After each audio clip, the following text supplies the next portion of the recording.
Hey guys, welcome to the channel. Today we are going to be looking at the 4th episode of the Season 7 of the Clone Wars Unfinished Business.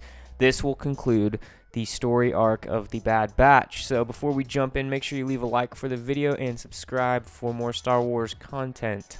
So jumping in, the episode, it starts where this whole season began. It starts around a table where the Jedi, Mace, Windu, Obi-Wan Kenobi, and Anakin Skywalker, along with Rex, are planning and taking a look at the Battle of Anaxis. They've got 12 ongoing fronts, and the Republic is losing all of them.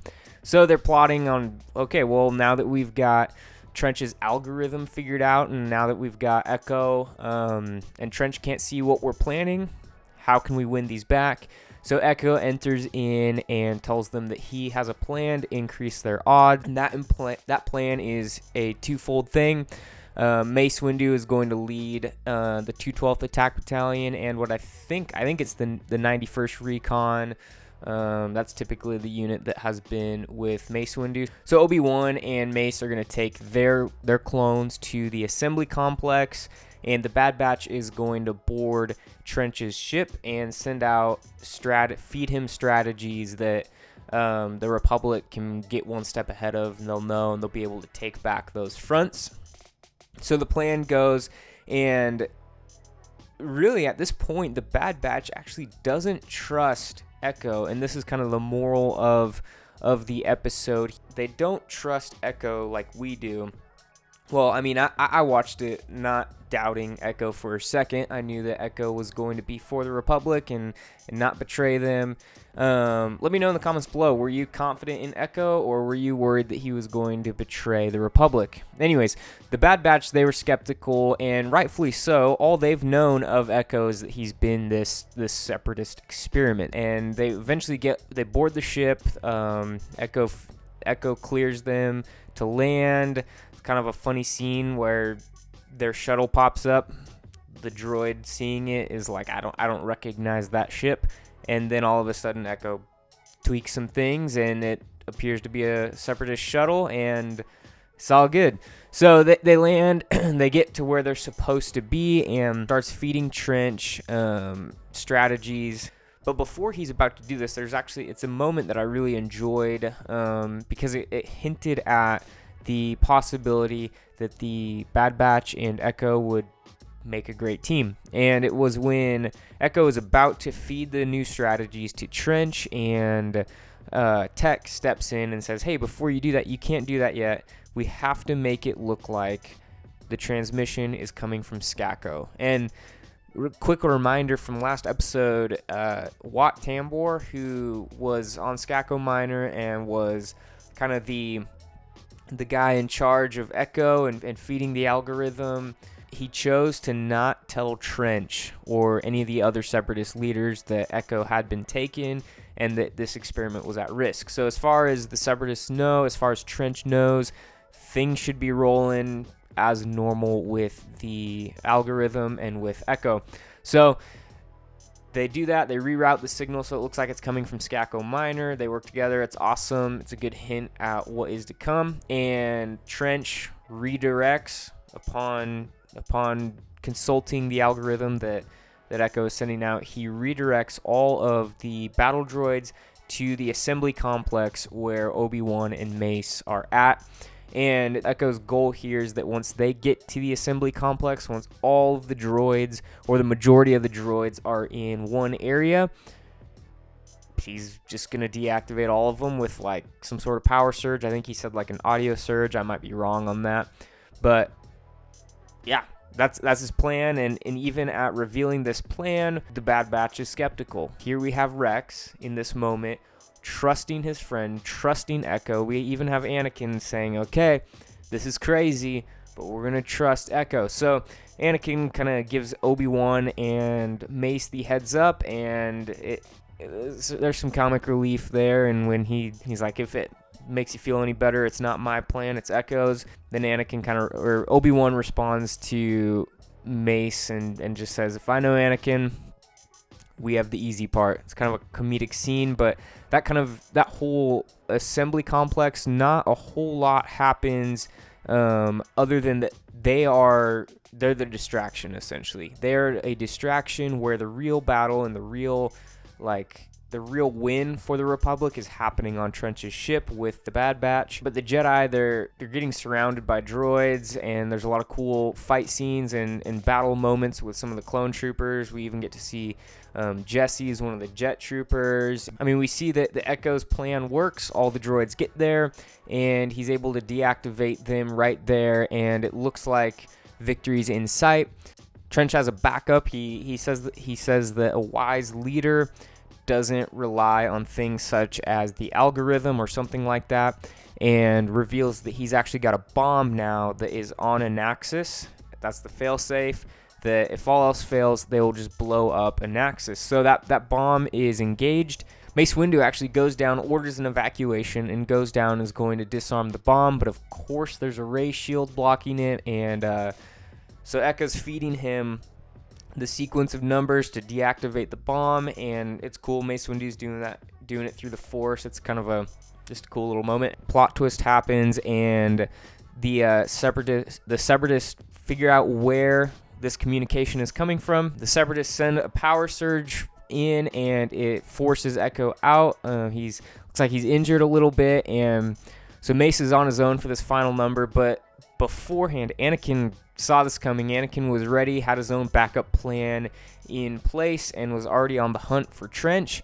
And this is, I believe, the most important scene in the whole episode, and that is Anakin Skywalker's encounter with Admiral Trench. So Trench, we know, has been kind of a pain in the butt throughout the whole Clone War. He's been notorious for being like the Separatists' most effective leaders and military commanders, and so that alone is enough for Anakin to be like, I just want to finish this. But so one of my favorite parts is actually when Trench is telling his droids to go and finish off the intruders and take care of them, and right as they're about to exit, the door opens and Anakin Skywalker is standing there, and Trench lets out this little gasp. It's pretty funny. It just shows that this admiral who had been untouchable throughout the whole Clone Wars, that it shows some vulnerability in him. Pretty quickly, it's clear that Anakin is not wasting time. I mean, he's not going to give Trench a moment to recoup or do anything, mess around at all. He quickly dispatches the battle droids around him, the commando droids, and this is where the most important scene comes in. He demands that Trench give the final number to the sequence, but Trench is like, nah, if I lose Anaxis, Dooku will kill me. Not going to happen. And Anakin, kind of in a dark tone, says, and what makes you think that I won't? And Trench kind of like laughs, like, huh, you're a Jedi, you can't do that. And that is where we get some of Anakin's dark side leaking out in a huge way. Anakin immediately chops off like 3 of his mechanical arms and is right at his throat with his lightsaber, and really in a rage-filled tone says, that is not a weakness I have.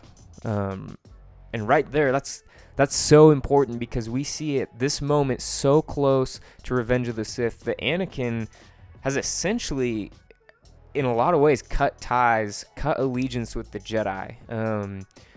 Yes, he is a Jedi. He is fighting for, like, on the side of the Jedi, and for the most part, like, he's not left the Jedi Order, but his loyalty ultimately is to the Republic and to ending this war, and his temptation of the dark side is just increasing more and more, whether or not he himself knows that, like, that's where he's headed. He does know, I think, and I think this even goes way back to when Ahsoka leaves the Order. I think that was a moment when Anakin himself probably was starting to cut ties with the Jedi. Whether he said that out loud or not, I think it was a downhill moment for him. That from that moment, his relationship with the Jedi Order was never going to be the same. And we see this again when he encounters Trench, threatens Trench. Eventually, he gets the number. It's 7, so whatever. And Mace Windu's able to deactivate the bomb. It's awesome. From there, pretty much Anaxis is won. The battle there is over. Anakin's being electrocuted by Trench's weapon, and he runs his lightsaber right through Trench and grabs the detonator to the ship and takes off and kind of gives Trench a salute and says it's been a pleasure, and he moves on. So then they go on, they escape, and ultimately the battle for Anaxis is won. The Bad Batch, Rex, and especially Echo kind of all worked together throughout the last 4 episodes to bring about a victory in a battle that was looking pretty dim. So lots of medals are thrown their way. There's actually in the unfinished reels that came out a few years ago, there's a scene where the Bad Batch and Echo are given medals and all that, and that's hinted at in this, but instead they show a scene where Echo is offered a spot on the Bad Batch, and they don't actually go to the medal thing. It's not their thing, and I think that scene was just a lot better. Instead of just giving medals and all of that and continuing forward, it gave us a better look into Echo's story and kind of how he found belonging with the Bad Batch, and it also just felt more in character with the Bad Batch to kind of skip out on a medal ceremony and just do their own thing. So overall, I thought this episode was rock solid. I think it's probably my man. I hate trying to say my favorite, because then I feel like next week I'm going to say my favorite, but it was my favorite so far. That being said, I always have a hard time rating episodes on an individual basis with the Clone Wars, because for the most part, episodes come and they fit within an arc of a few episodes, so taking one and rating it by itself is always difficult. Last week's episode on the Wings of Keeradaks was an example of that. I'm pretty excited that next week we get to see what Ahsoka's been up to. I think most of us are pretty pumped for that, so make sure you tune in next week for my breakdown of that episode. If you enjoyed this video, make sure you leave a like and don't forget to subscribe for more Star Wars content. I hope that you learned something new about Star Wars today. Thanks for watching.